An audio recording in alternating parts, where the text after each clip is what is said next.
Minutes to 7. What do you have on your phone? Yeah, I have 2 minutes to 7. You want to climb up there and get it then? No, Not tonight. We'll I'll try to remember to do it tomorrow. I get out of there on this.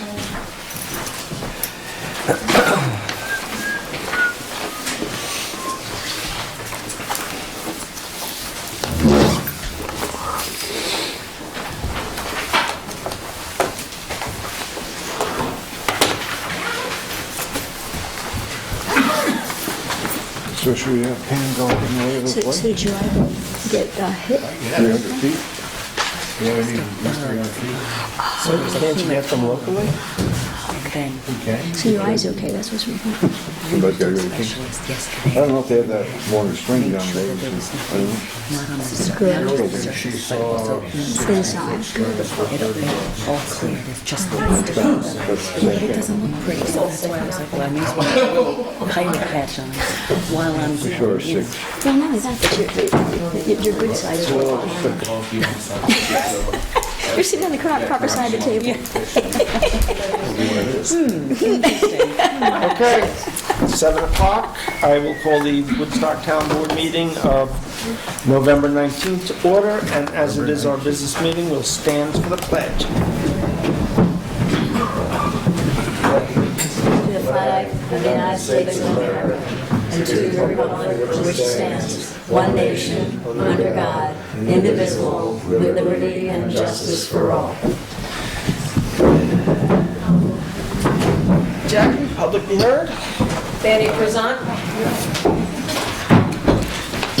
You sure you didn't lose that key? Usual, you know, sorry Okay, because of you. we're still looking. It's about the key to the TV station. That's what you're coming up to talk about? Yes. What's the problem now? Because every time I ask for it, they tell me it works, and I take it, and it doesn't work. It didn't work again today? It doesn't work. I went over Not to... only that, the old key is not working well either. It gets trapped there, and then you say that the people break it. Mm-hmm. So, you know, I have to be there when the maintenance person is there, because I'm going to give you give you a lesson in using keys. We'll go over that together and we'll check this out. Because I checked it and it worked fine. It didn't work, doesn't work with me, so they have to teach me really how to use Okay. it. I would appreciate, yeah? Okay. Okay? Fair enough. They tell the maintenance people that if I am calling them to please come at the time. To rescue you, to get you in there. Okay. That's right, okay? You got it. Steve Bromine. Town Board on November 20th, 2018 adopted the comprehensive plan and all of its recommendations with a unanimous vote. Also ordered at the same meeting for the town clerk to advertise for volunteers to become members of the telecommunications committee. This move, in effect, reactivated the previous telecommunications committee as recommended by the comp plan on page 4 and 34 to address all communications issues. That was 1 year ago. Now we have a committee doing that task, and it's currently called the Communications Committee by Jerry Washington and Communications Infrastructure Committee by Town Supervisor Bill McKenna. There is no record of the town board ordering a communications committee or a communications infrastructure committee to be formed, only a telecommunications committee. I have sent several FOIL requests to the town and received answers confirming what I have just stated. Why this is so important is the previous telecommunications committee voted on almost everything of significance they did, and by extension, we should be also. I know this because I've communicated with former members of the telecommunications committee. Jerry and Bill insist the committee is not the telecommunications committee, even though what they assert does not correspond with town records showing any other committee addressing all communications issues was ever formed. The comprehensive plan voted on everything of significance, as does the current Woodstock Environmental Commission, both advisory committees. Why then does Jerry and Bill refuse to admit the so-called Communications Committee is in reality the Telecommunications Committee, and why do they not want us allow us members of that committee to vote? Thank you. Jackie? Clayton Horsey. Okay. That's you. That way you can be seen live on TV. Okay, yeah, so I'm here because my application for a short-term rental was rejected. And it was rejected based on the fact that my property is located in floodway. And so I sent an email explaining my position to each of the members of the town board. Did everybody have a chance to look at that email? I know I read one email from you. Yeah. If there- Hold on, Laura. Okay. This isn't back and forth. Oh, This is just sorry. public be heard, Okay, so. okay. We can do follow-up later. Oh, okay, fine. So I did send the email, and so everybody read it, so I don't want to read it again to you, but I would just say that in terms of the rejection based on usage in a floodway, which is my understanding of why that floodway provision is in place, is that from a usage standpoint, it actually makes more sense to have a short-term rental than a long-term rental. If I was to rent the part of my property that as a long-term rental, I would have to provide a lease. And under the terms of lease, if there's a flood event, for instance, on my property, I wouldn't be able to just go to the person and say, well, you know, just get out of here for 4 days while this flood event is occurring. Whereas if you have a short-term rental, you can just cancel. You cancel it and say, we have a dangerous situation, there's a flood event. Or the person can decide they don't want to come up, especially if it's a 100-year flood event. Everybody is going to know that you have a dangerous condition at this particular place. So I wanted to make that clear from a usage standpoint. Actually, a short-term rental is much more logical than having a family, another family, using my property as a home. It's actually a better usage.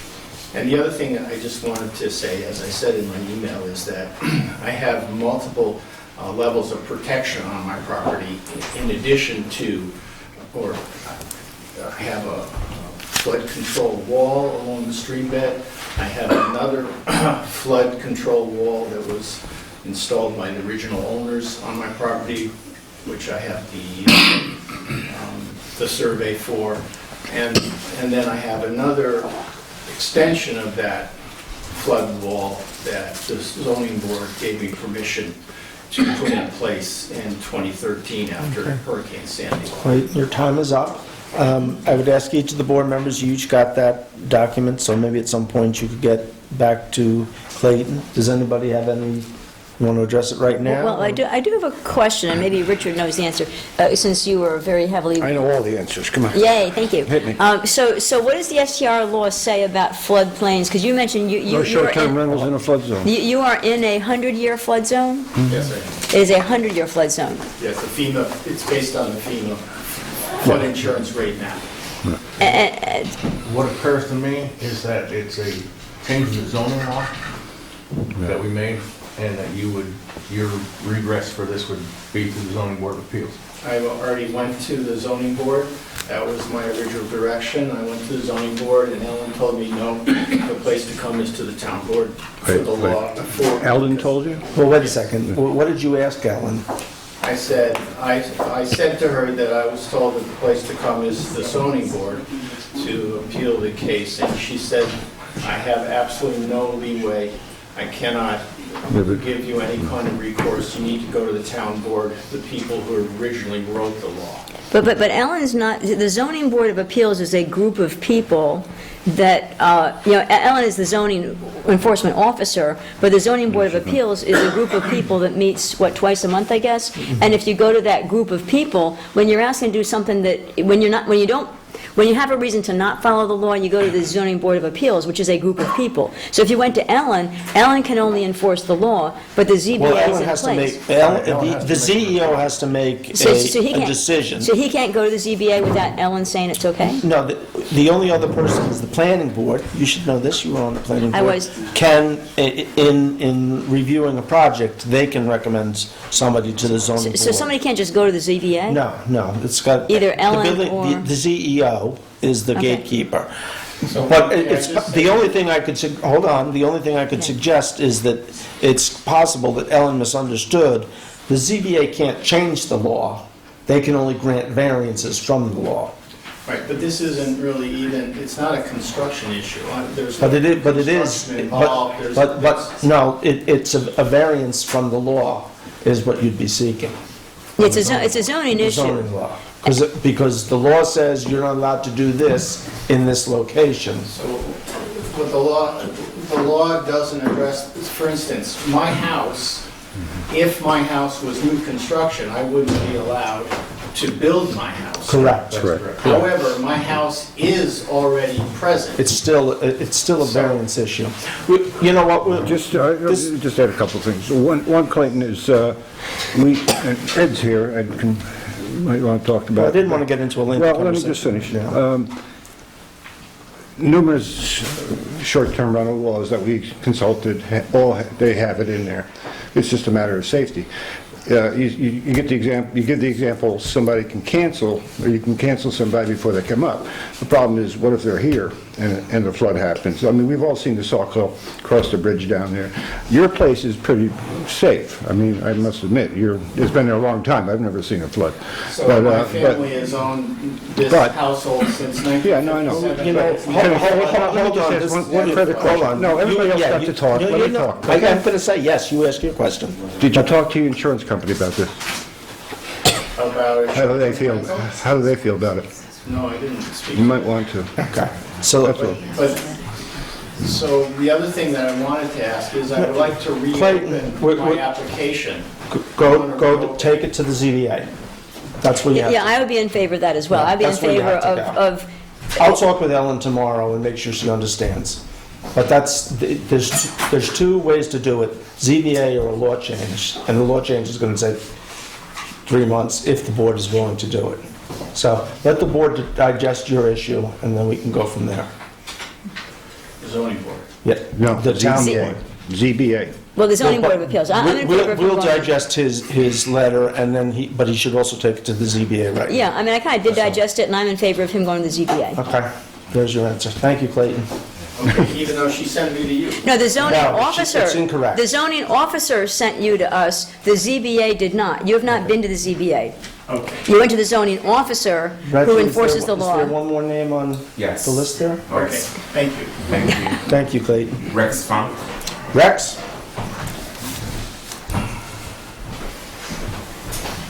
Hi, let's see, I'm Rex Funk, I'm a homeowner at 23 Simmons Drive, and I'm very concerned about 5G coming to Woodstock, and I want to say that there's sufficient evidence available regarding the health risks of electromagnetic pollution, and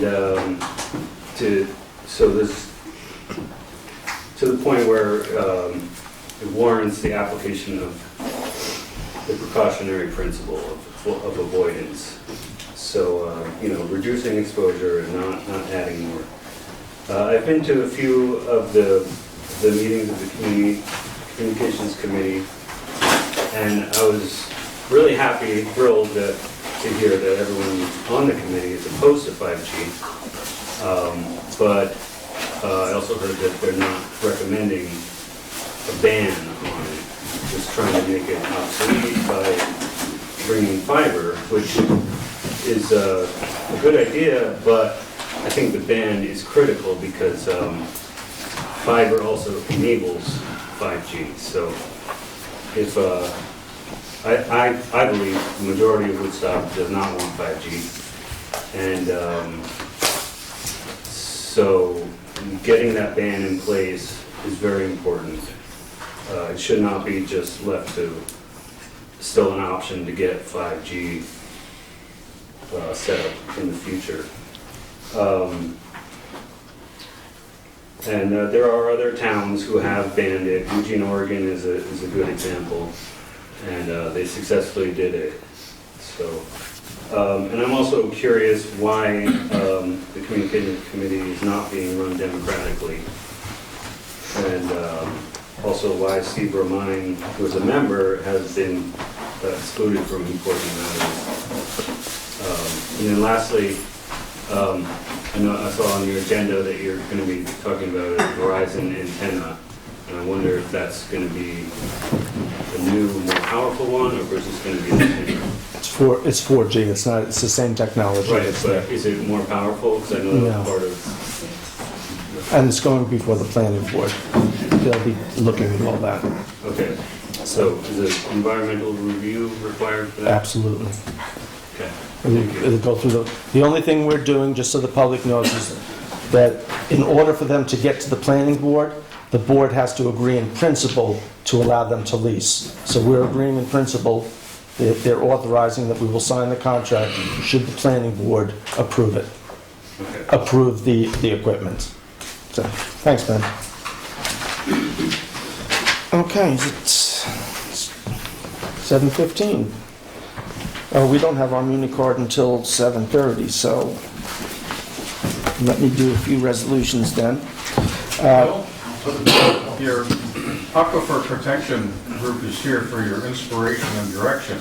You could use that 15 minutes to... Okay, do you want to come up and talk a little bit about that? Well, we're waiting for we talked last week when we were expecting some feedback from the town board.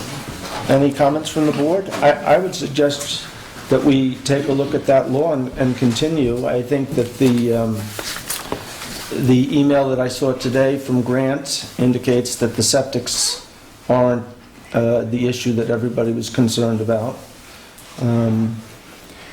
I mean, I would like to, because I know, as I mentioned last time we talked about it, the zoning revision committee did have this as an item on the list, and I think it's great that we have a separate group doing a deep dive. I would like to tie it in because I think it makes sense to have all zoning revisions kind of under one umbrella. So I think that this group doing a deep dive and making the recommended changes is a great idea because we have a lot of expertise on that group. I would like to see it tied in with the zoning revision committee as a step. How long do you think your committee is before you're ready to make recommendations, though? In general, it'll be a while. So you're thinking you'd like to take this out and just go ahead and... You know, we were very close to adopting a law the last time, and there was concern from the planning board about the septic systems, and that concern, with the latest information that indicates that nitrates just aren't a problem up Yeah. there.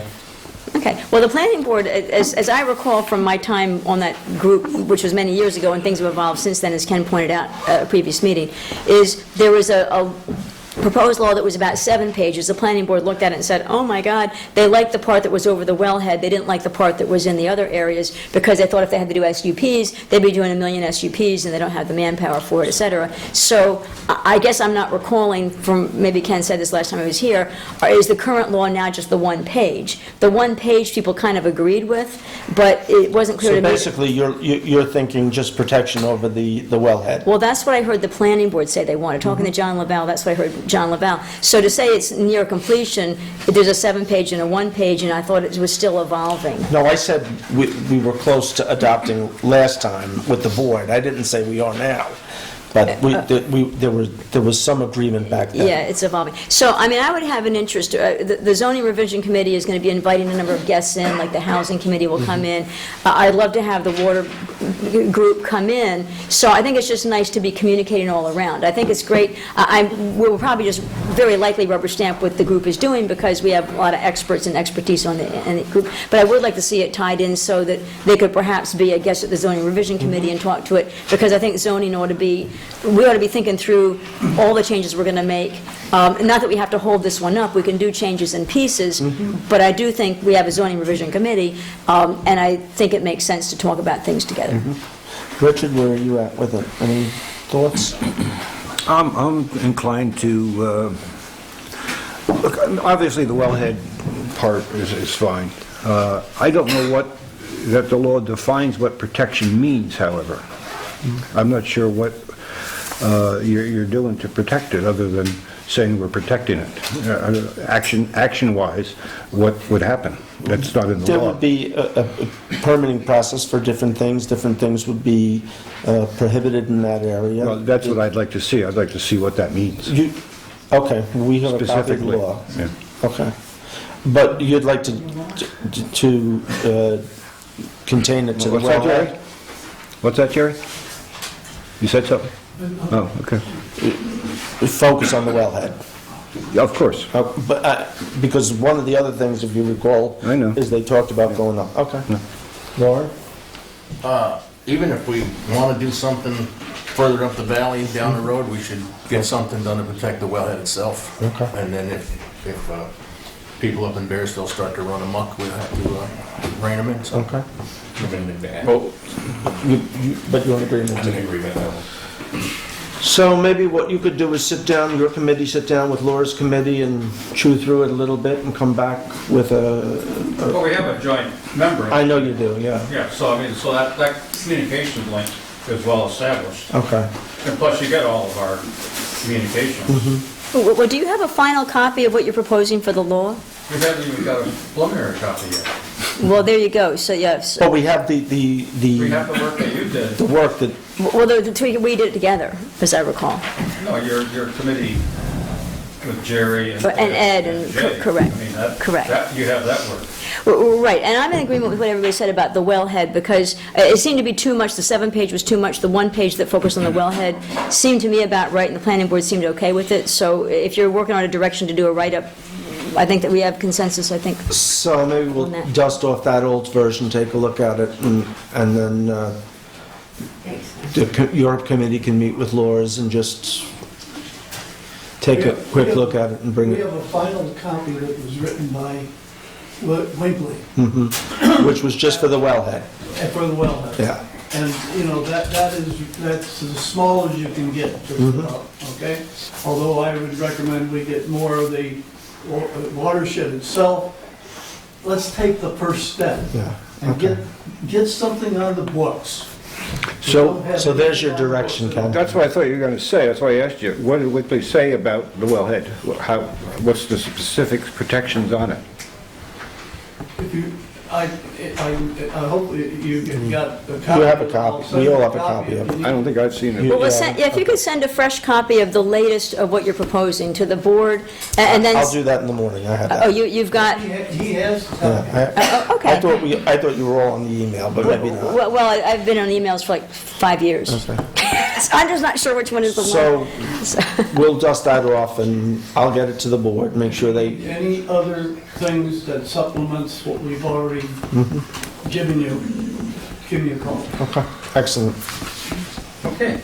All right, thank you. Thank you for bringing that forward, and thank you for bringing Grant to the table, because I think he really helped clarify things for us a lot. Yeah, you can ask them technical questions and get answers back that really make sense. I also like that he doesn't shoot from the hip necessarily, that he gives it some thought and then comes out with a response. And doesn't seem to be a lot of ego there, which you sometimes get with the engineers. One of the advantages of, these are new kids out right out of school, well-trained, but, Yes. They're still, Still a little green and not ready to stake a claim right off the bat, so. plus as management encourages them not to get too political. Deep into the weeds. In Woodstock, why? All right, thank you. Thank you, gentlemen. Okay, so we'll get a couple of resolutions out of the way. Be it resolved to accept minutes for the meetings held on October 15th, November 7th, and November 12th. And I did have comments for Jackie. Okay. So when you look at them, I put comments on 2 of them. Okay. All in favor? Aye. Clerk's report we didn't get. Be it resolved to authorize payments of audited vouchers in the amount of $690,048.31. Second. All in favor? Aye. Be it resolved to authorize transfers per transfer sheet. Second. All in favor?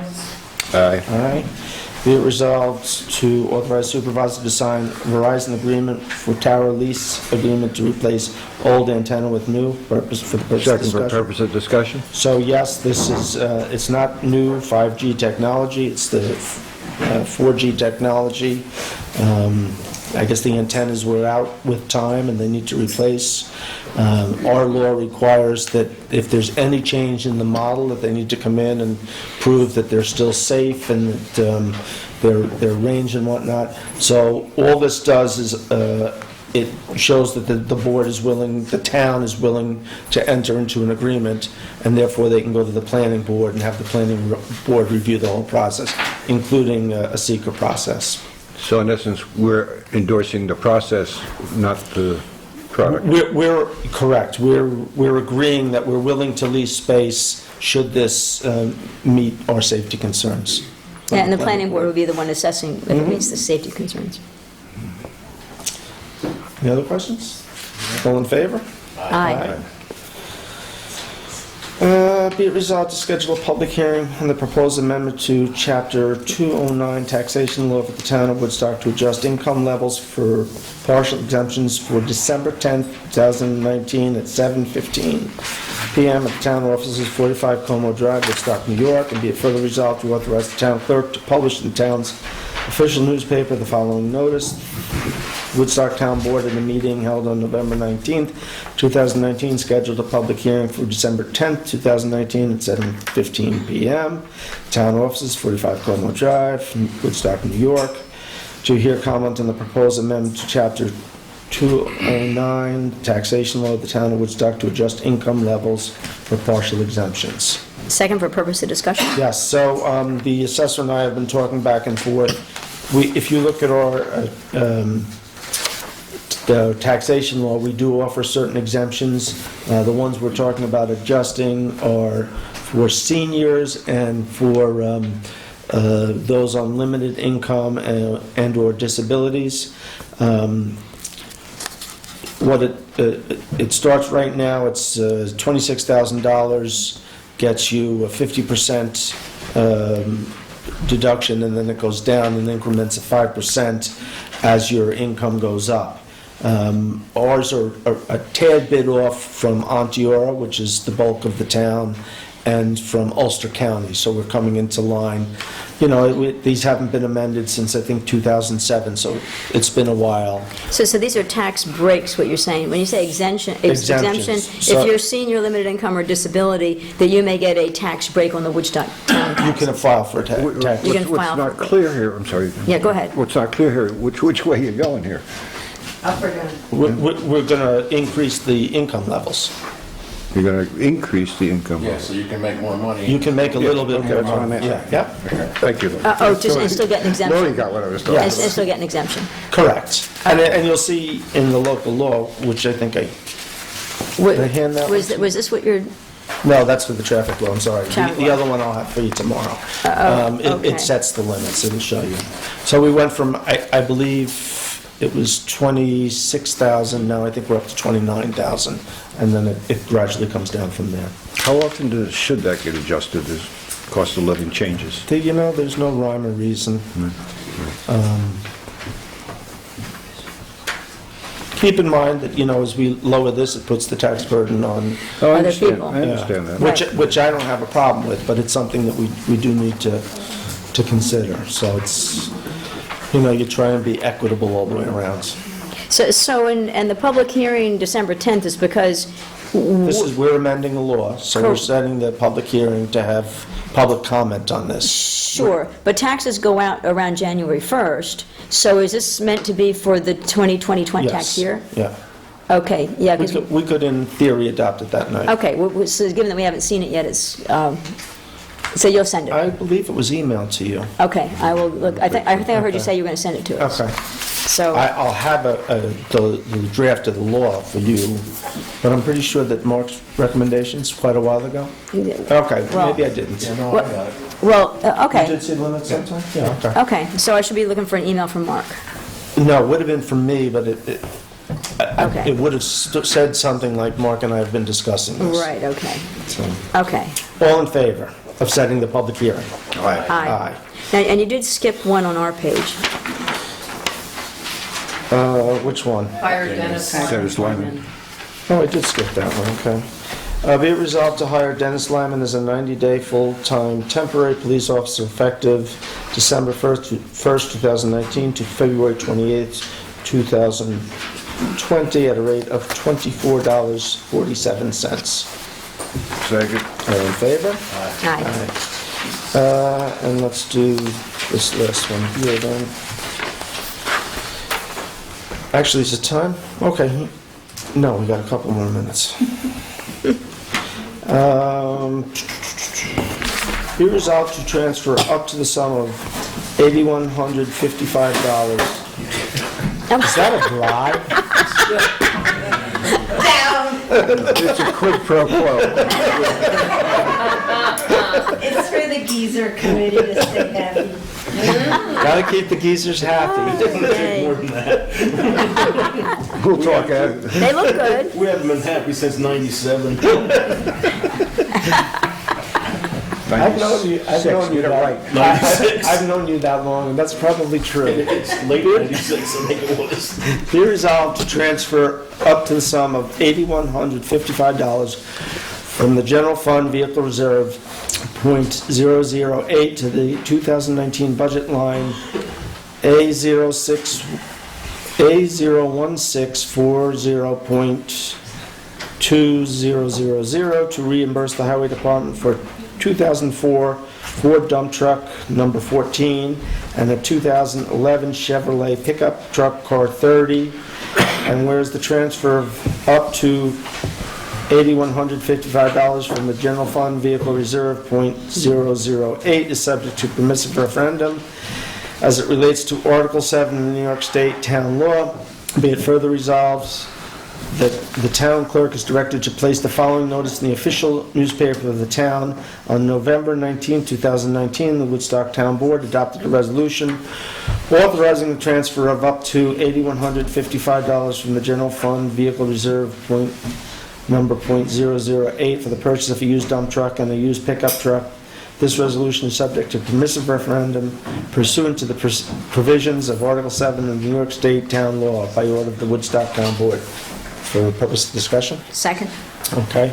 So the highway garage, the highway department had two vehicles, the one blue dump truck that I think you'll see Shay driving around in periodically, and then this little silver pickup truck that Mike used to have. So both of those were highway equipment. Mike had no use for them. The town general fund did have a use for them. The one went to maintenance, the other is a catch-all that's used by the building department, the assessor, and occasionally other departments. And of course, Mike wants to be paid for them.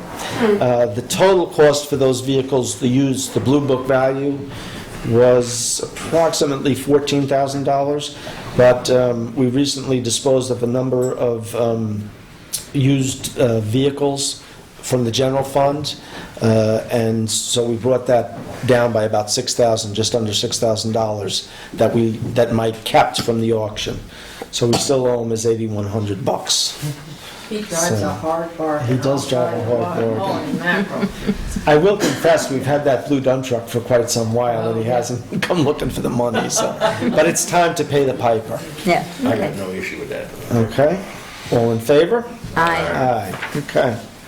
So we're done with all that, and I think, Jackie, it's time. What happened to the stop sign? That's a public law. That's a public hearing that we're gonna have after the meeting. Okay, that's where it went. I Yes. know, I saw it someplace and I misplaced it again. Public hearing for the, Ready? yep. Town of Woodstock Town Board has scheduled a public hearing on local law number 3, municipal IDs, for November 19th at 7:30 PM at the town offices, 45 Como Drive, Woodstock. All persons may now be heard. Public. Come on up. My name's Anola Curtis. I've been before the board twice in my capacity on the Human Rights Commission. I'm here tonight as an individual and an activist and a resident of this town. Some of what I want to say, I've said before in my more official capacity. And as I thought about this, it struck me that 50 years ago, this town had a concert. Not really this town, close enough. But the four guys that organized the concert, they represented a counterculture, and that counterculture believed that all of us were created equal. And so the civil rights movement was a very big part of why they organized themselves and brought all these people together. Since February, 4 of us on the Human Rights Commission have petitioned the board and answered questions and went through working in partnership with you to put this before you. And I want to reiterate that we and I put this here in front of you because we really believe that this is going to support the most vulnerable of our community. And that includes the homeless, immigrants, transgender people, the young, the elderly, and a whole list more. We believe that the board voting yes for this card is going to support the rights and dignity of every single citizen of this town. We believe that it will assist in the event that there's a situation that's medical, rescue, fire, or police services. And we firmly believe that, and I've said this before and I'll say it until this is passed and beyond, that none of our residents should ever be a John or Jane Doe at any area hospital. So I'm here to ask the board to, when you do vote, vote yes. Thank you. Thank you. Next. Are you kidding me? Nobody else has got anything?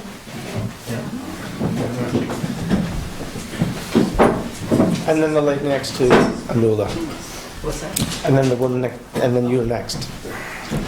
Bennett? Hi, I'm Bennett Ratcliffe, and I'm a member of the Onteora Board of Education, but I'm not here on behalf of the board. I'm also the chair of the Woodstock Democratic Committee. I'm not here on behalf of the Woodstock Democratic Committee. Well,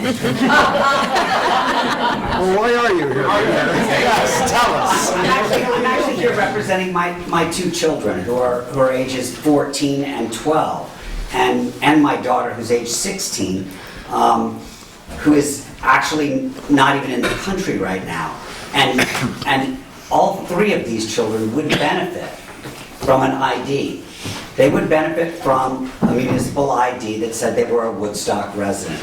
They would benefit from having a card that says, you know, this is who they are and this is where they live. You know, it was stressful to me to have one child go out of the country and take a passport with her, and that's all she has. The other two children, what are they supposed to do? You know, are they supposed to carry passports around? Should they need an ID of some form or some sort? And these are just kids. There are plenty of children here in Woodstock who would benefit from a municipal ID. And I believe that that is one really good reason. That what Anula said, there are many, many people who would benefit from municipal IDs. There are homeless people, there are undocumented people, there are LGBTQ, there are people who have substance abuse disorders and will end up in hospitals who they would benefit from that. All of those are really great reasons why we should be doing this. We should also be doing it for children. Children deserve to have an ID. Just because they're children doesn't mean that we should ignore giving them at least some form of confidence that the ID brings. So I ask you to vote yes for the municipal ID. Thank you.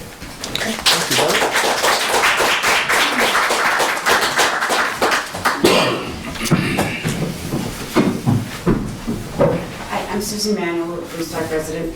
I just called around the other communities that have this program already to see how it's going and to encourage you that this is not an unusual cutting-edge venture.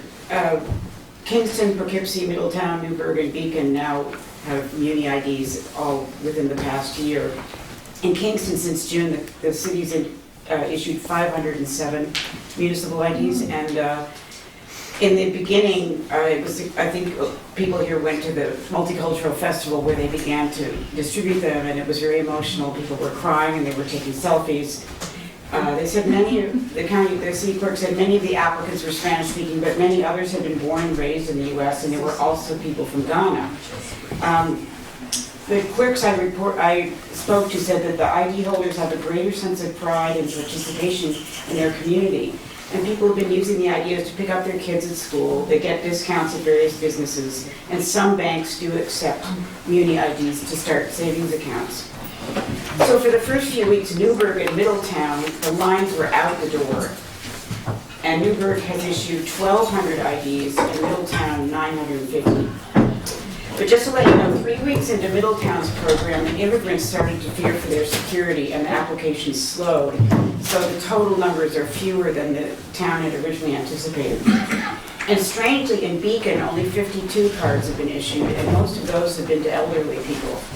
So they are disappointed with their program, and I thought the lesson of that was that we really have to do very strong outreach and very good information on the security of the program we hope you will approve of in Woodstock, because we really want to help everyone become more confident and active in the community. Thank you. Thank you.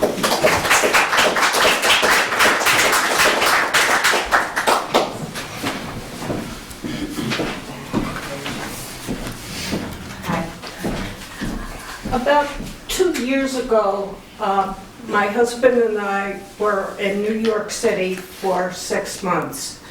I was ill and I decided to take chemotherapy in the city. We were in a facility that was 2 blocks from Metropolitan Hospital, where they were, where you could apply for an ID card. And so we did, and we were totally delighted by the things that it allowed us to do. Not only did it give us access, identification, address in the city when we went to the bank, but we got library cards, and we got, we could apply for museum membership to some of the countless museums that the city had to offer. I know Woodstock is in a different situation, but we still have services and benefits that we could offer residents. And I think it's a very heartwarming thing. Thank you.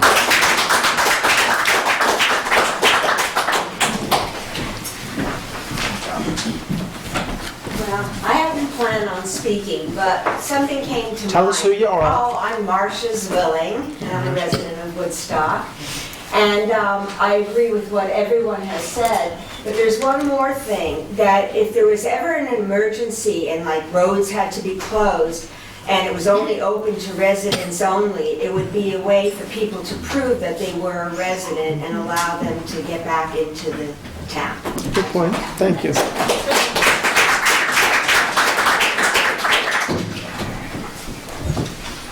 Anybody else?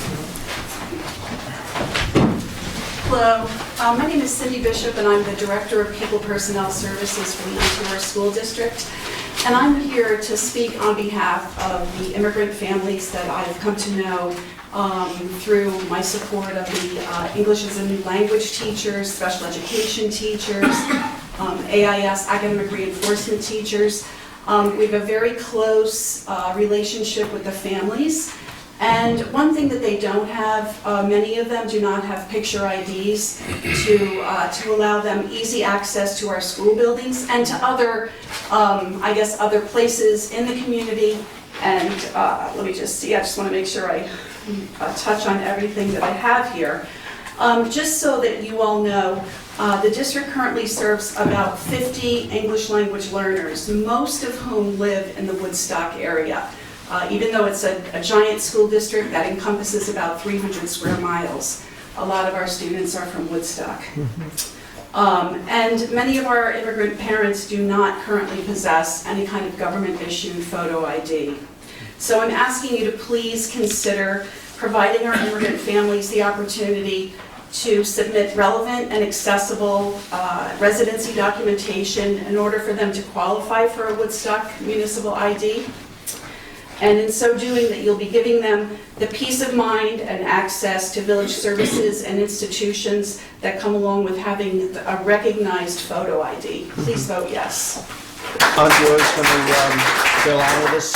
I'm sorry? Auntie Aura will honor this? Auntie Aura will honor it, yes. Okay, good, Yeah. good. And I just want to say, like Bennett said, I'm not here on behalf of the district. Understood. I'm here on behalf of the Understood. families that I've come to Right. know. Okay, thank you. Thank you. Hello, my name is Kathleen Ahern, and I'm a member of the Woodstock Immigrant Support Group. I am a second-generation American. My family came here at the end of the 1800s. My Irish family, Irish Catholics.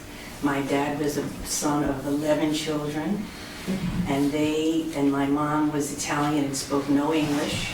I had to go to help her get cleaning jobs because she couldn't speak English.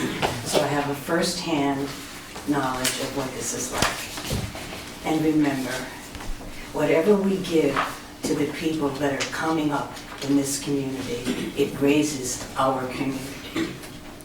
As they rise, we rise. Okay, thank you. Anybody else? Laura, how are you? Hi, everybody. So, my name is Laura Kaplan. I am a resident of Woodstock for a very long time now, and a member of Woodstock Immigrant Support, but I'm here, I feel like you've all heard me talk plenty about this issue. So what I'm here to do is read a statement that Rabbi Jonathan Kligler wrote and that Pastor Sonia McClary signed on to, so it's from the two of them. Given the truly dangerous limbo in which undocumented immigrants live in our nation today, I encourage the town of Woodstock to enact municipal IDs that all Woodstock residents would be able to obtain. For the undocumented in our midst, these IDs will give them, at least in our locality, some form of official status.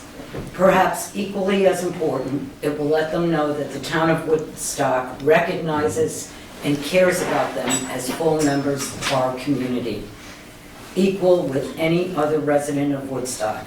Thank you for your consideration. You know what? I'm going to give those two a lot of credit because it was, in some ways, those two who got us here tonight.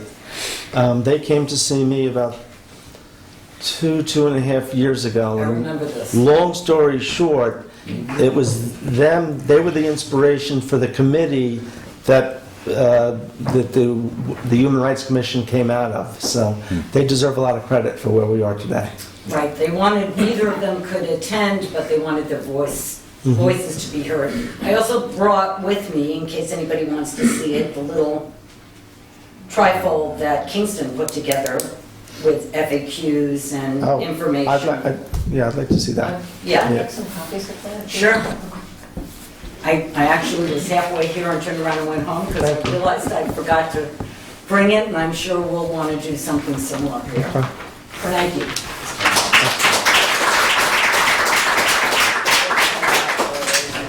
Anybody else? Come on up.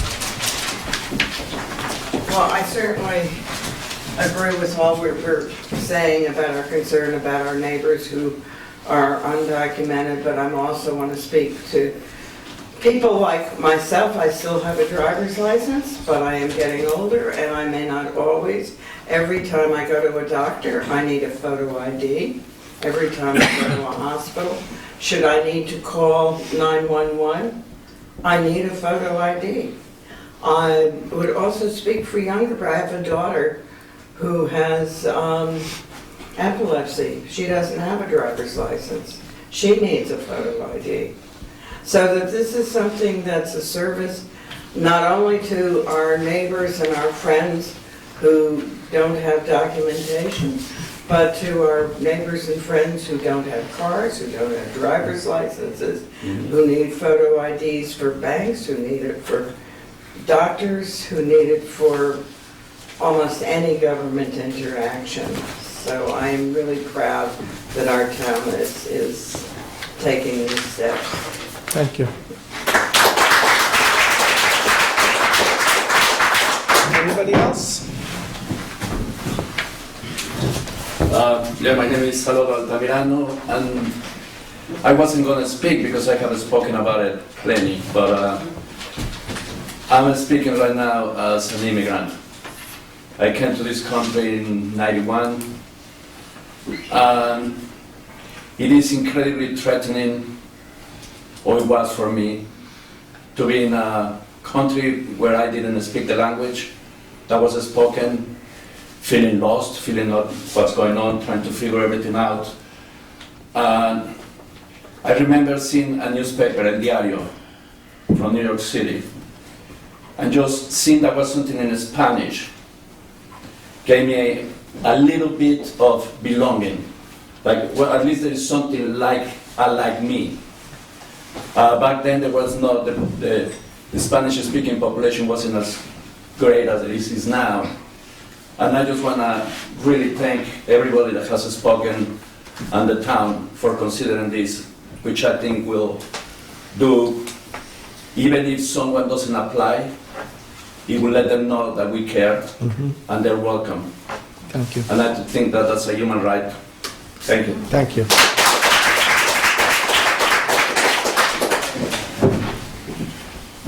I'm Judy Flynn, I'm a Woodstock resident, and it strikes me listening to you tonight, Bill, that you engaged around this topic 2.5 years ago.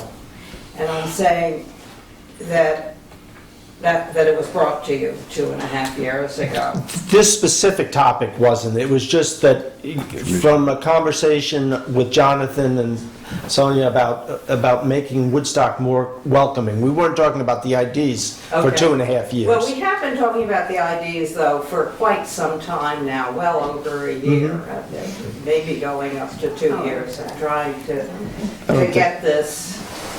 And I understand that there's a need to review it, but now we have the proposed bill, and because it has been going on for so long, I'm just urging that you move forward on it, and we get it.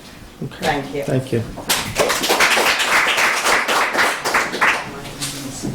Hello, my name is Nigel Pugh. I'm a Woodstock resident. I'm also an immigrant. I spent a number of years being pre-documented, and it's a frightening experience not having that ID. I remember how happy I was when I got my green card, and I felt very official. But in the years prior to that, you're very vulnerable. There's things that other people can do that you cannot do. And anything that we can do as a town to support people who don't have full documentation yet, I would appreciate. So I urge the board very strongly to vote for this. Okay. Thank you.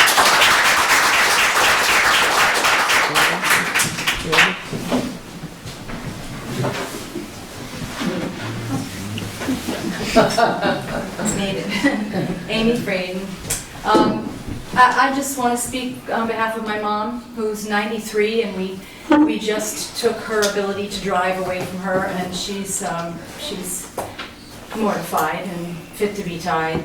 And taking her into Kingston to get her the driverless license, and just to put her through that is going to be really awful. She's exhausted, she has trouble getting around.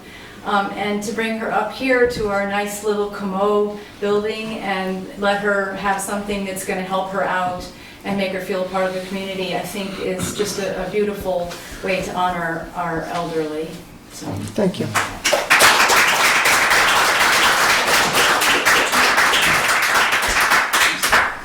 Hi. First of all, I'd like to thank you. Just tell us who you are, so for the record. My name is Chris Finley, and I'm a Woodstock resident, and I'd like to thank the board for your service to the community. Thank you. I think it's a real good idea to have ID But before, we give ID, we should ask ourselves, what does it mean to be a member of, the Woodstock community? What does it mean to have, a piece of paper? It's only a piece of paper that says, I'm from here. And it's a great idea for children, and it's a great idea for services in the community. If I go into family and I need help with anything, they ask me, am I from Woodstock? Am I a resident? And if I go to the library, they'll ask me, am I a resident of Woodstock? And all these places do make me feel, they give me a sense of place, and they give me a sense of family, that this is where I belong. But there are minorities. One of the things I do is I'm a videographer, and at the moment I'm making a documentary about the homeless, and I'm starting at home in Woodstock, and it's I'm told the latest statistics is that on any given night in the USA there's 500,000 people homeless.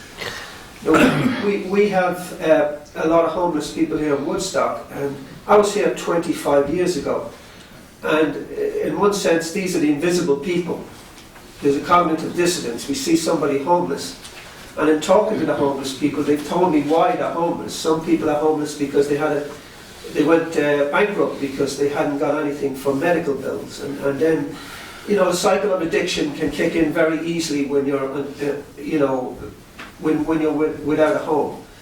It's like, which came first, the chicken or the addiction or the homelessness? It doesn't really matter. But I think it would help these people to give them a sense of place to have ID. They tend to be treated like transients, people who are just passing through. They tend to be treated, even with the powers that be, in a very fearful manner because they're homeless. They don't look themselves. But I think we need to ask ourselves, how are we helping people like this? Are we going to just continue to shovel them off to Kingston, to allow them to sleep on the town hall floor during the winter when it's 20 below?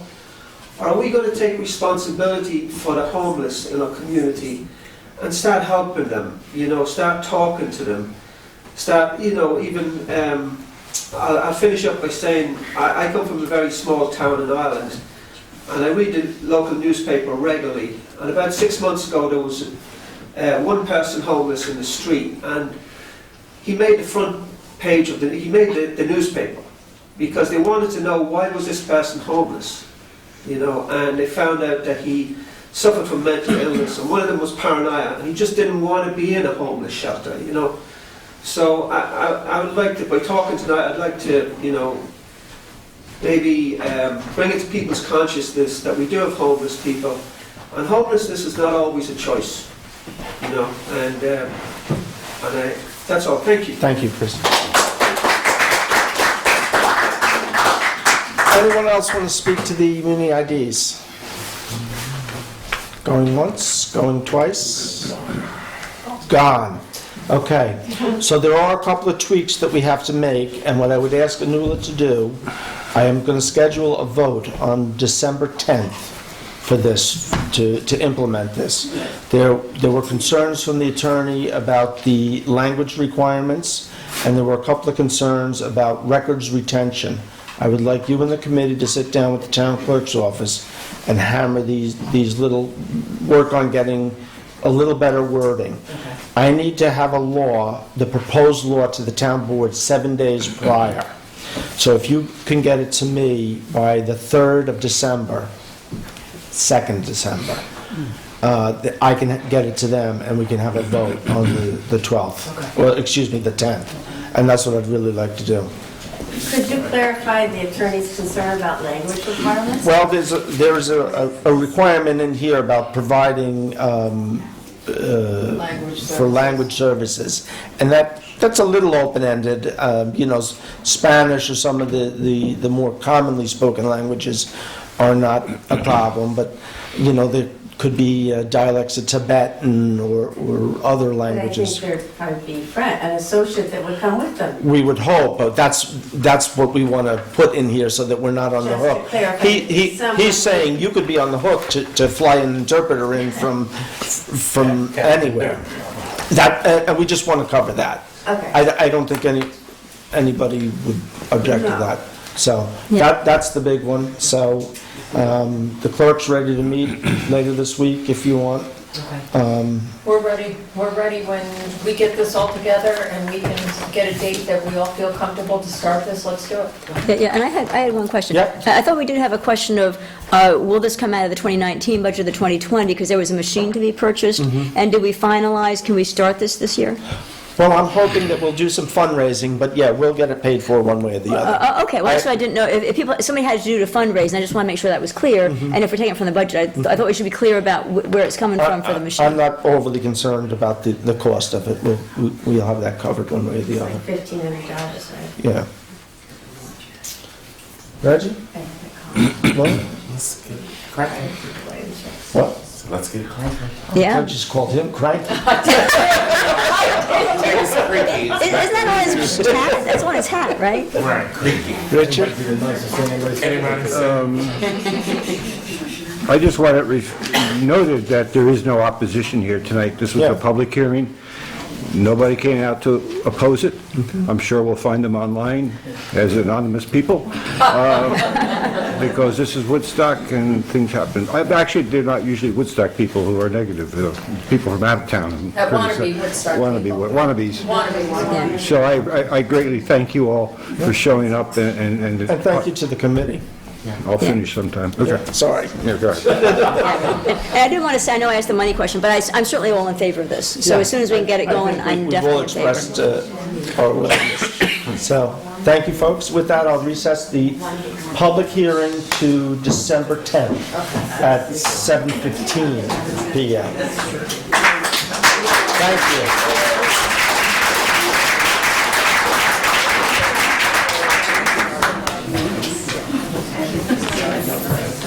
Okay.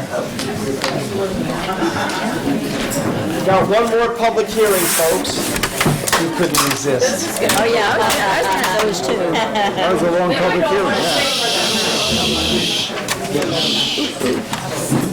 You guys might all want to stay for this next public hearing. This is a biggie. This is about putting a stop sign. We trust, no, I'm only kidding. Can I just say one thing to Jackie? I'll come by and pick up. Oh, let me make a copy real quick and then you can take this back and then I can make copies. You like it? That's real. I don't want to go to the Christmas Eve. Go into the Christmas Eve committee. Give her $100 for the lights. I'll win. Down park. Christmas Eve. And then I'll forgive you. Which is a lot cheaper than you get from the half of That's a big.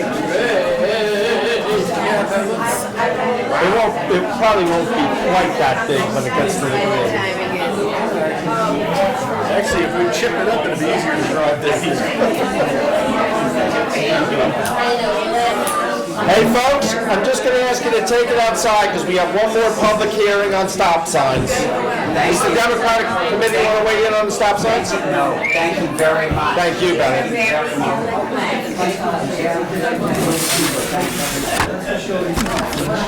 Okay. Jackie, public hearing?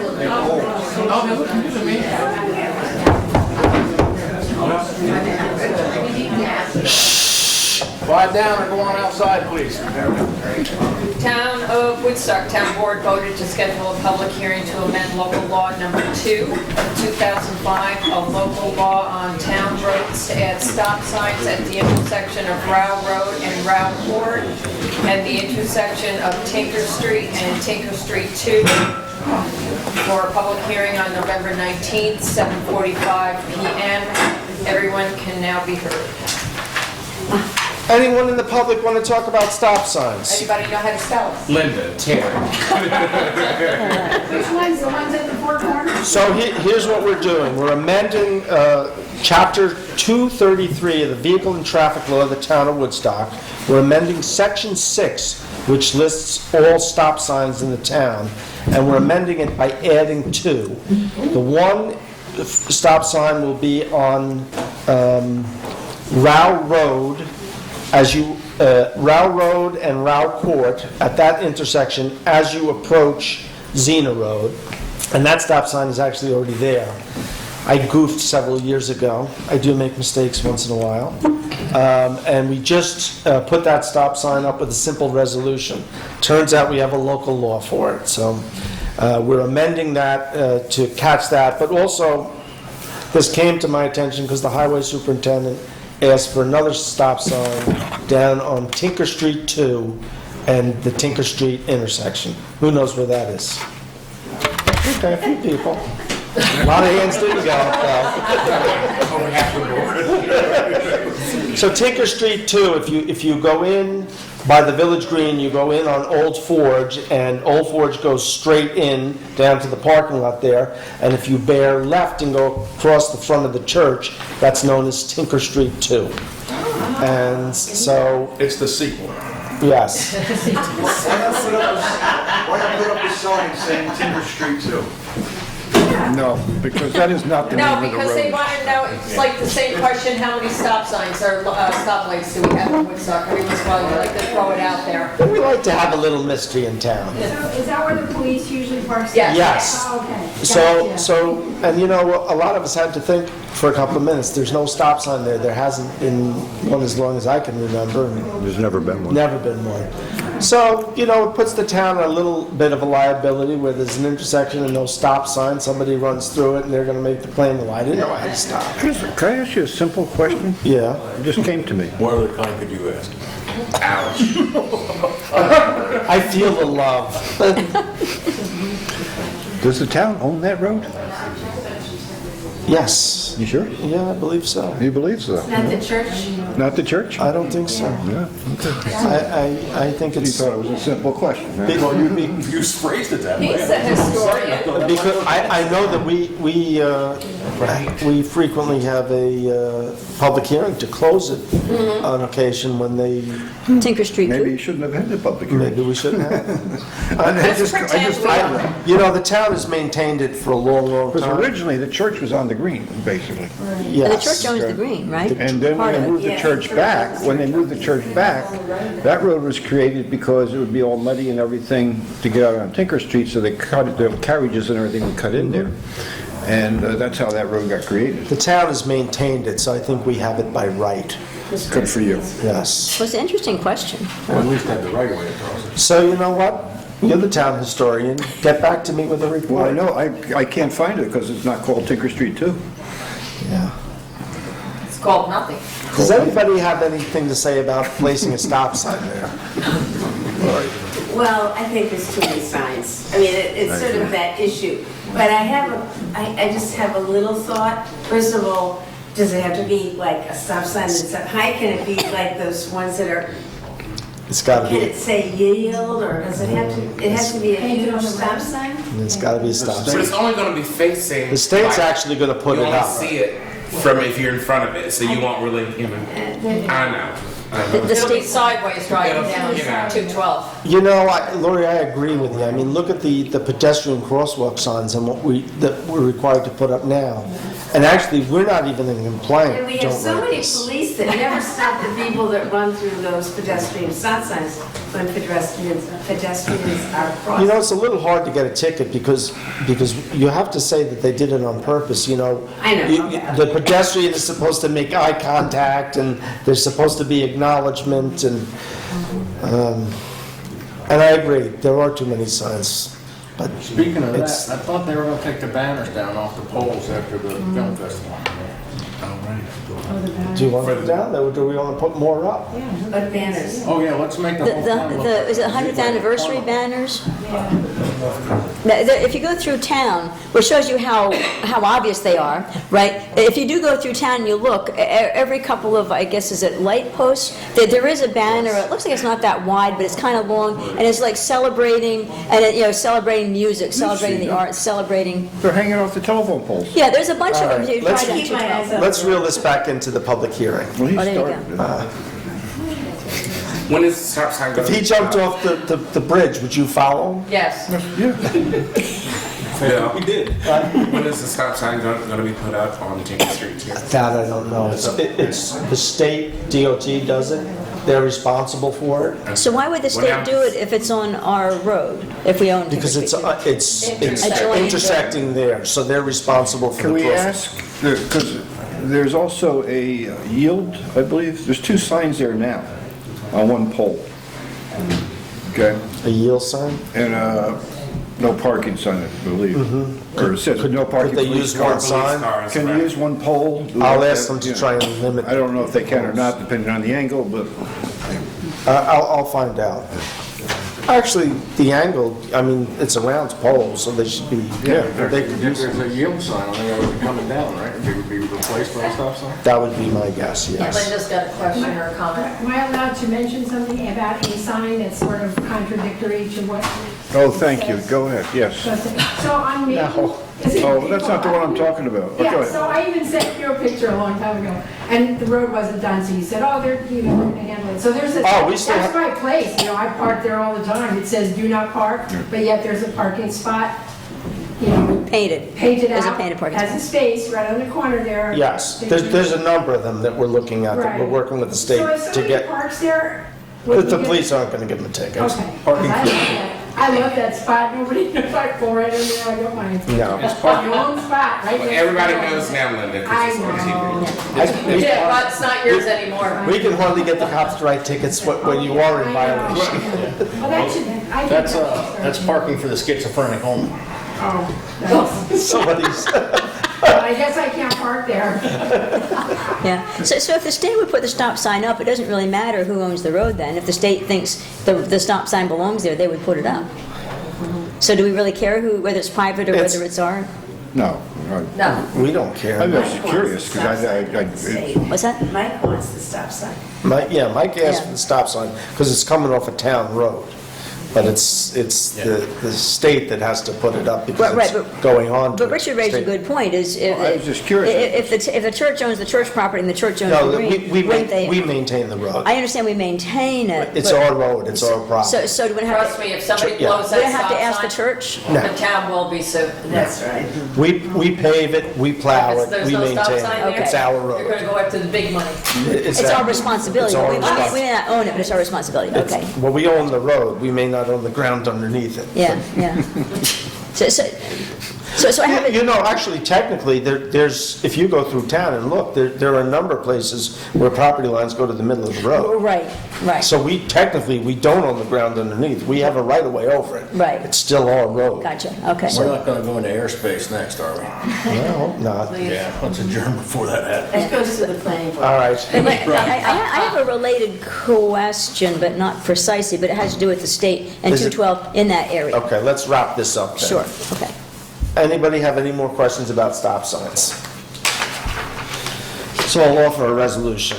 Whereas the Woodstock Highway Superintendent requested the town amends Town Law 233, Vehicle and Traffic Law, Section 6, stop signs to add stop signs at the intersections of Route Road and Route Court and Tinker Street 2.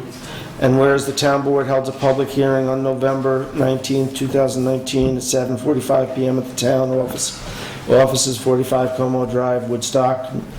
And whereas the town supervisor completed a short environmental assessment form, therefore be it resolved to, 1, declare that action, type 2 action, and will not have a significant negative impact on the environment. 2, close the public hearing. 3, adopt local law number 3 of the year 2019, amending town law 233, Vehicle and Traffic Law, Section 6. We have to close the public hearing too, don't we? Just did, that was part of what he resolved. Stop signs. Second? All in favor? Aye. Mike can go put his stop signs up. So my question, if I may, as long as you're talking to the DOT, is right across from there, the crosswalk that goes from House, and you got 2 crosswalks that go across the street, there's a huge puddle. Whose job is it to fill up It's that? theirs, and they made a mess, they put that blacktop patch in there, and they made a bigger mess. Okay. And it turns to ice and. I know. But- It's so dangerous. Yeah, but so as long as you're talking to the DOT, if there's Oh, anything they you can do know, to fix the I've puddle. complained to them. So, what's today? When did I have the meeting? Tuesday, the 19th. I guess it was last week one day, Thursday, I think it was. The DOT came up Region 8 to have a discussion. They're going to be closing the bridge on 212, or excuse me, they're going to be replacing the bridge on 212 just up from the highway garage. Everybody know where that one is? No, it's beyond the highway, from here, beyond the highway garage. Beyond the highway garage. There's a bridge on They're 212. gonna replace that bridge? They are, yeah, it was replaced in 96. It makes a lot of noise when you go. Are they going to keep the road open? Is that the one by No. Peters? So Yes, by Kevin Peters. 212 is going to I close? can hear the tires Yes. sing all the way up in my house. For about 4 months. Wow. No. 4 months. Wow. Oh, my. So, Wow. we had a stakeholders meeting, Ontior School District came down, the Highway Department came down, Judy Hanson from the Water Department came up, because her pipe runs right past that bridge. The utilities came up, actually Central Hudson, the rest of the utilities didn't bother calling back. But part of what we did is we had the meeting in my office, and then we took the 4 DOT people and we divvied them up. Mike took one, and I got stuck with the other 3, and we made them drive up to the bridge, and we made them hit every pothole between Como Drive and the bridge. Then we made them come back down because there's something we want them to fix on the 375 bridge. When they built the bridge, they put the guardrail in, and they narrowed it in one spot, 2 inches too small for us to get our snow plow through. Wow. So the maintenance have to plow all the way down there and then shovel it off, which isn't the end of the Well, world, crazy. It's except nuts. It's nuts. it's not efficient. Right. So we drove them down and we made them hit every pothole until we got to the new section. And I implored them to find some way to correct it. And the pothole that you're talking about was one of the ones I pointed out. Well, and the crosswalk, if you're going to use the crosswalk, you're going to be in a foot of water. Yeah, so, So anyway. what's the alternative route on 212? They haven't set one technically yet. You know, part of the issue is that they can't have an official reroute that goes across town or county roads. They're not really supposed to burden Yeah, the official local reroute roads. is supposed to be a state. But my guess is... Well, it'd be big, it'd be 28. huge. 28? It'd be huge. Yeah. But their official reroute has Local to be... traffic can use local roads. There's no way they can do a one-lane stoplight No, type of thing? no. Oh, and when do they propose doing this, in the summer or in the winter? So- We're talking about school buses, that's what makes me... Well, it's a 4-month project, and summer is only 2 months for the school. So no matter when they do it, it's going to affect the school. Ontiora was the least put out by it all. They have Strebel Road, and they don't have a lot of buses going through there, so they were happy to be there, but didn't see it as a huge problem. What about Pine, the bus? You know, they didn't show up. They told me they would be there. so- Trailways didn't show up? Trailways did not Wow. show up. Wow. They're going to have an issue. That bus going up Strebel Road isn't gonna be much fun. I don't see how that happens. I mean, Bricks Road, maybe. Wittenberg and Mount Tremper, yeah, out that way is what I would think would make the most sense for them. Well, didn't the bus do that? 212 was closed a while back. Yeah, the other It- bridge. And they had, Oh, the Mount Tremper Bridge. yeah, and they They had had to, to go around. that's right. Is that what they ended up doing? They Do you did remember Wittenberg. that? Yeah. So when this is going to happen, I don't know. There's, Are they coordinating with Kingston and the dam construction? I mean, Wouldn't that be special? no, they're not, but that did come up. Judy was there. So this bridge, it's a package. There are 4 bridges, and they're in other counties. So there's only the one in Ulster County, and basically they're going to bid the 4 bridges because they're all similar, and it'll be the contractor who kind of figures out his schedule. You know, and then there'll be input from the locals and from DOT. But so now that you bring up Cooper Lake, so they're looking at starting potentially in April. this coming April? This coming April with their project. They're talking about a 2 construction season project. What they're going to be doing is there's the intake, or the outlet, I guess really it is. They're going to replace that, they're going to repair the dam, they're going to rebuild the dam, they're going to raise it 6 feet. It will not change the level of the water itself, because there are other dikes that would need to be raised, and that's not part of this project. Other side. Yeah. They are going to be doing some work on the west dike. They're going to be doing leveling, so it's not going to raise the overall elevation, but there, if you look, there are some dips there of up to maybe a foot. So they will be leveling that out in this project. But again, it's not really going to affect the elevation. As I understand it, one of the main questions is, what about their trucks and where they're going? And that's an open question. I have assurance from Judy and the mayor that Mike Reynolds and my office will be consulted with the contractor that gets the bid. Actually, we're going to start that conversation prior, as they put the bid documents together.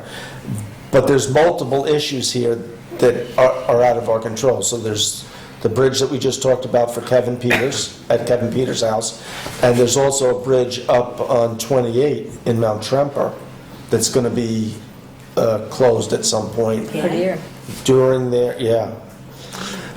And I don't know if that's next, what's that? Ours is Shandaken. Shandaken, it's not us. It's on 28, not 212. 28, I think. 28.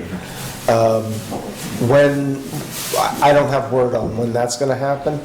So the other thing that is unknown right now is, depending on where the contractor comes from that gets the bid for Cooper Lake, could depend on where his trucks are coming from. You know, if somebody out in the western part, Delaware, they might be hauling material in that way. But I've already expressed that anything we could do to limit traffic through the middle of town, big trucks, would be appreciated, so. And on Glasgow Turnpike too. I don't see how. Go by your house. I don't see how they could No, run my them. house shakes enough as it is. Right. So, and one of the conversations, part of the conversation is, you know, do they try and mandate that they use big triaxle Yeah, I trucks, saw the picture of the which will be much bigger, but fewer? Yeah, Um, yeah. And what's that gonna do to the nice new paving that we just, the drains and all that? Bad timing. It would be poetic if they caved in their own pipe. Not really. Well, if they wreck it, then they have to pay for it to be done over. Yes, the DOT will be after them, Oh, my God. yeah. Did we agree that they could park on Rose Lane? Yes. Well, you didn't have an issue with that, did you? No, I was in favor of it. Okay, so hold on, we talked about Cooper Lake, we talked about 212. So also, I think some of you are aware, maybe all of you are aware, there's also, next year, the county is going to be replacing the bridge by the Xena Cornfields on Xena Road. And again, I think, again, that's a 3 to 4 month project. They also, Central Hudson will be cutting trees down there over the next couple of weeks. And there's two purposes for the tree cutting. One is because the bridge is being realigned and widened and adjusted, they need to move the lines. But also there's the solar project that's going on over at the Saugerties landfill. And that requires an upgrade to their transmission lines. So there is a silver lining to seeing some of these trees get cut down. And they assured me they would not leave any stalks that, you know, They're whatever. totally down to the ground. They're going to take them all down and About how many trees do they know? he didn't give me a count. Okay. So. Will they replant, or can we replant? Or But they want them removed. They want them removed for the lines. You know, So they don't want trees yeah, there. they're not going to want trees near the lines. Right, and right, and for the bridge either, they probably don't want trees. No, they don't. Is that the reason why on West Saugerties Road in the vicinity and going up a ways north as well as almost to Glasgow Turnpike, there was trees along the east side of West Saugerties Road, the opposite side of where power lines were, that were pretty much just hacked? That was a county employee who got a bright idea that wasn't. And they got you got involved in that, is that Yeah, recall? we raised. And you got John Hepner We raised involved. heck about that, and yeah, Legislator Hepner helped me out with that one. That was just somebody who thought they were doing something bright, and it was foolish. Yeah. No, that didn't, that was just, wasn't power, that wasn't. that was not power related. But if you go down like Chestnut Hill Road or something, one of those roads, you'll see they're cutting much wider swaths now. It's really I know Route quite wide. 212 by the highway. The electric company, the Central Hudson. Yeah, Route 212 in the vicinity of, that's another question, Route 212 in the vicinity of the water treatment plant, they've cut trees now, it used to just be a corridor away from the road right around. So if you look, Now it's right by the road. if you look, they've moved those power lines out to the road, and they'll abandon the other power line. So that will grow in, it'll bring it out to the edge. I believe that is also part of the realignment for the solar plant, and I don't pretend to understand. I guess they needed to put a heavier line in, and they felt it was, because right there it was running through, and there were a lot of old trees there. I think they wanted to get it out of the tree line. And a tall pine. Yeah. So, So that's affecting the Xena cornfield too, also? When you look at the Xena cornfield coming in from 212 down Xena Road, the far end has got all these posts. white posts, No, they're green, I think. those are trees. No, there's boards, and then when you come back down Sauk Hill Road, headed towards the cornfield, in the stream area, before you get to it, there's all those, like, boards. I'll have to take a better look, Jackie. And nobody else has seen Yeah, that? Mike, I've seen them. I don't know what it is. But I've been to the Saugerties transfer station, and it's amazing how many, they just have racks and racks and racks. Yeah. They just, the place is full of racks. They didn't have the solar up last time I was there, but they got the racks for it. They've used up a lot of Yeah, no, space this is with in the solar. the cornfield, I'll on take the a look. far end, on the opposite end of Bob's Surprise. I'll take a look and let you know about that. Yeah, and you can see them through the woods, past that. You know, I recently met with Central Hudson. We have a yearly get-together to just discuss life, and one of the things we talked about was that solar project and the solar, that I wished we could do something at our landfill. Sure. Even if we just leased, like Sorgan's is, Exactly. to a private company that comes in and develops solar. Yes. And, you know, we did have that company that was pretty interested. In fact, they were scheduled to come to a December meeting, and then at the last minute, I think they looked at a picture, satellite picture, and said, oh my God, look at all that water there. And they bailed because of the wetlands. Okay. But Jason from Central Hudson told me up in Coxsackie, they have a solar project that is right in the middle of wetlands. Yeah, okay. And somehow, so we're looking into that might be a Well, I'm possibility. in favor of that too, because you and I have talked about that. That was your idea, I'm not stealing your idea, it was No, your no, but idea. I'm fully in favor of that, I think that'd be great if we could be leasing the land for solar. Because we get income from the lease, and then we don't have any risks. So that's- in the lighting situation, since you're... Okay, you want to go to that first? No. What are Well, we I didn't know I'm just bringing it up. We got to Yeah, talk no, about it some night. I got it right. We have to do it now. No, I did want to do, actually, I wanted to do it last week, and then you guys got me off topic, and I totally forgot about it. It's our fault. No, you got me off topic, and I forgot. So it's my fault. I'm easily distracted, I guess. So I did send you guys out the latest proposal on the streetlights. And this has been a little frustrating going back and forth, but I think we've nailed this down now, where our project cost would be $119,534.95. Right now, we pay a little over $29,000 for all our streetlights to Central Hudson. If we went and put these new lights in, which would include GPS controls, and the reason that's critical is because they've also engaged the services of a company to maintain the lights. So if we do this, we don't have to be involved at all. We would pay a yearly maintenance fee of $2,580.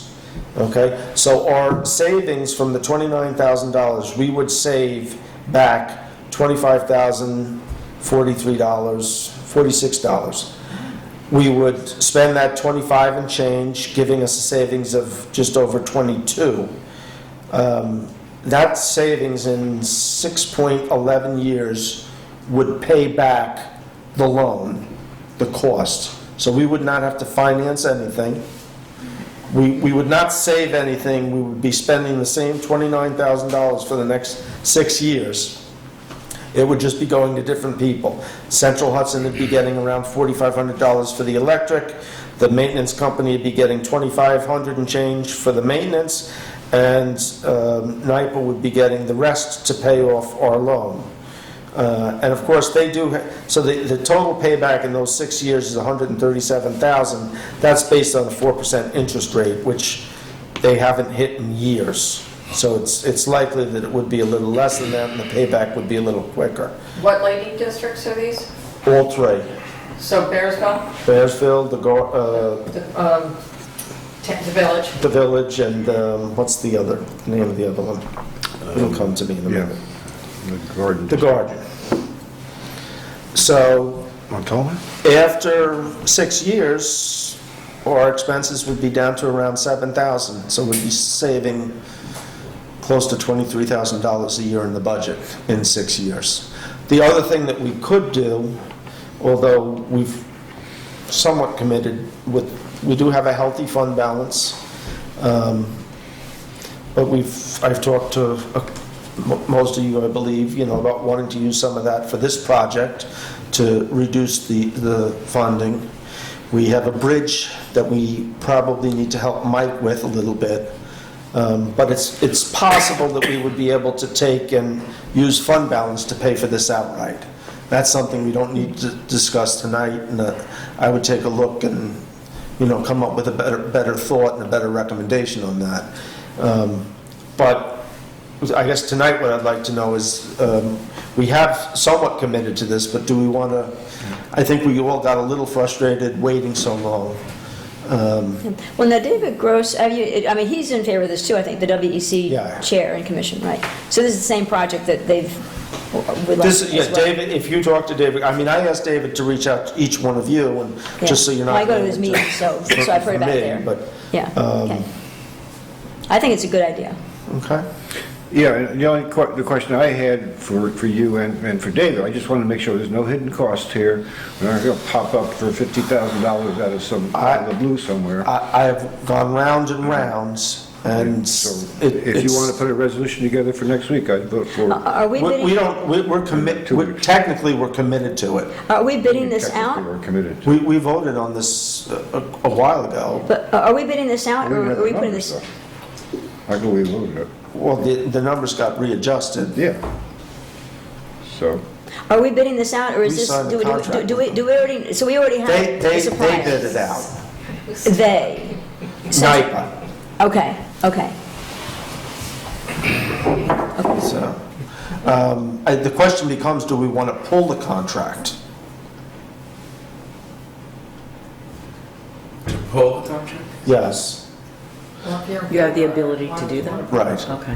So basically, if you recall, if we they signed change the price, the they contract change- with them. If they change the price. then- And the worst case scenario was if we wanted to pull back, we would have to pay them a development fee or a design fee of a couple $1,000s. Yeah. Oh, right, they came. They come and did the inventory Yeah. and all that kind of stuff. Correct. Right. So we have a signed contract with them.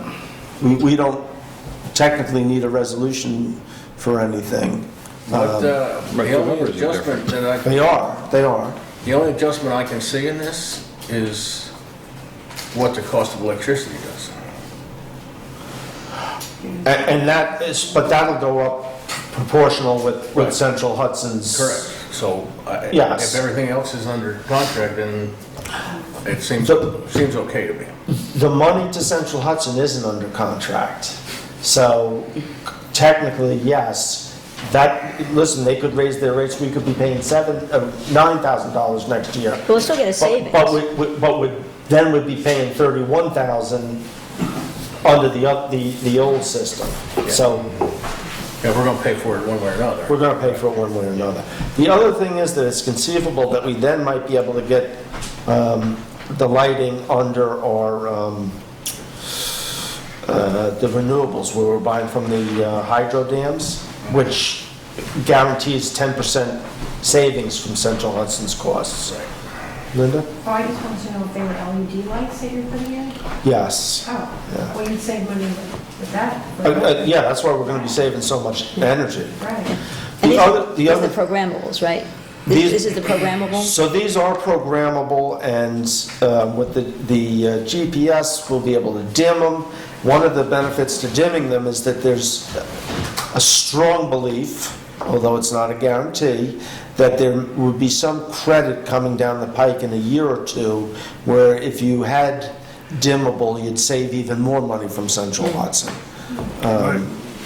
My question too was, and this has nothing to do with whether we go ahead or not, is there a better throw on these lights than we're getting now from the older lights?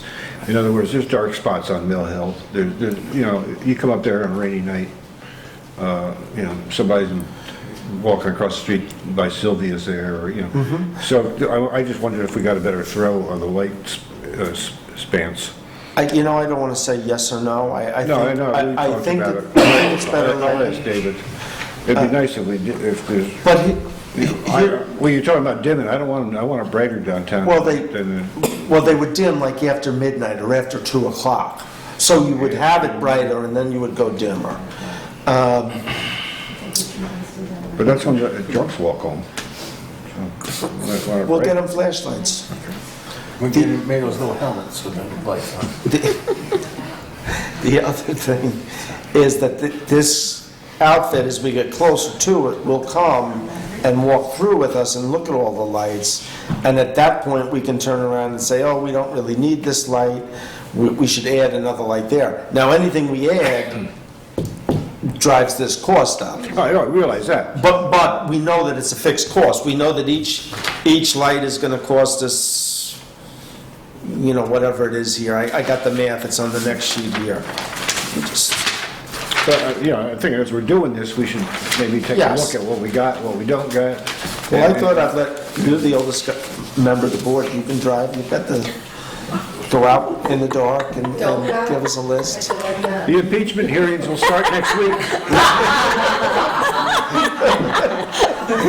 You can borrow my cane. The lights we have now go on and off, go on and off. Yeah, they go that way, they go that When way. you drive past it, it goes off, and you're like, wait a minute, wasn't that on it? that- House, and I look in the rear view, and it comes back. That's part of the reason that there is an issue with some of the lights just being out. Yeah. And that's why some of the areas are darker.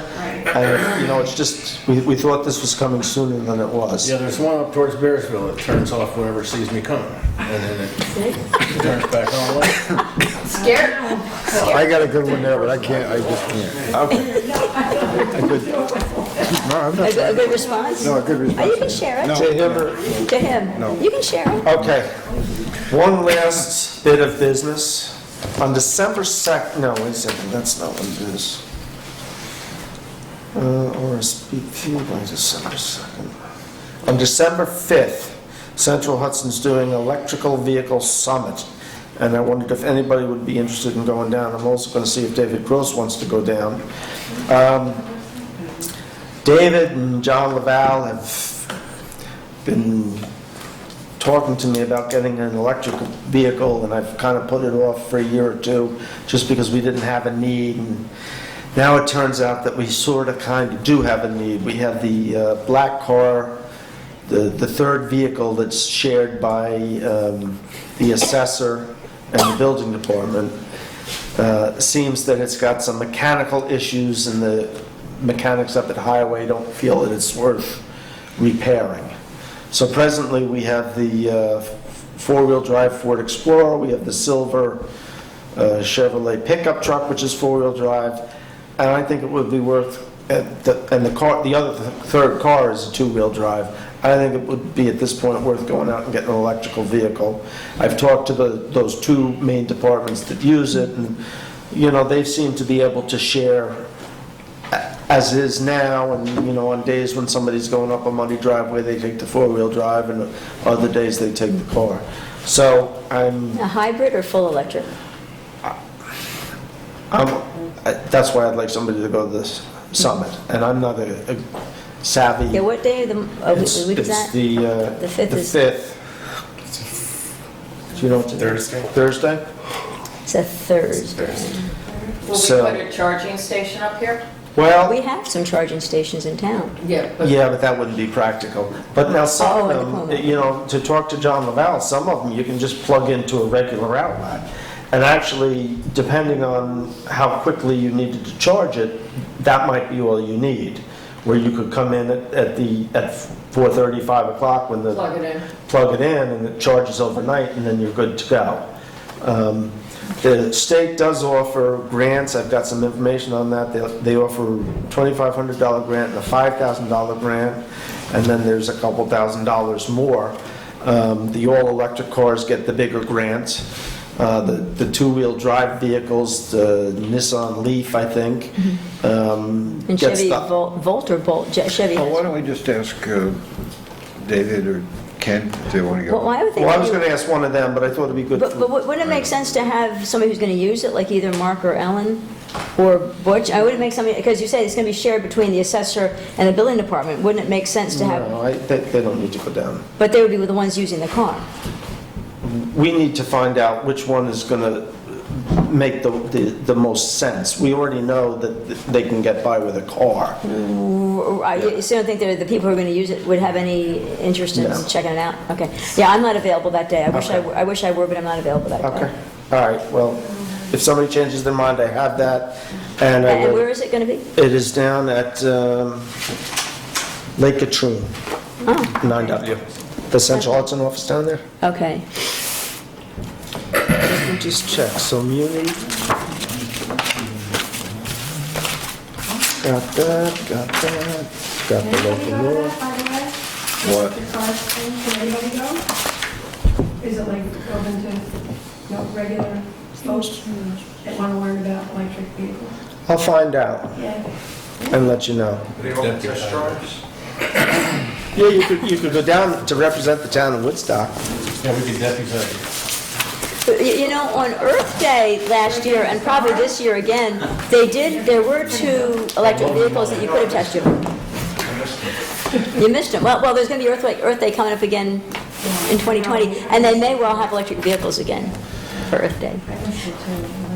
Maria Lana, do you have anything you want to, Not right now. you good? Coming soon, though. No, any Coming other soon. topics? I think I'm good. Okay, Richard? Pass. Lauren? I just want to say she looks like a James Bond villain. Or heroine. I think she's the James Bond heroine. Not with the black eye. Yeah, you can. Reggie, do you want to comment on the eye patch? No, because I'm not sure she would appreciate that. But anyway, good night. Move to adjourn? Second. All in favor? Aye. Good night. Did you finish all your items? You finished your drive? Lauren ate them all. I know all of them. I had a half one. Oh, right. Did you want some, Bill? Yeah, they're pretty good, actually. There you go. Yeah. How does that work? Or they do like little exercises and things. Wi-Fi? I don't know. Upstairs?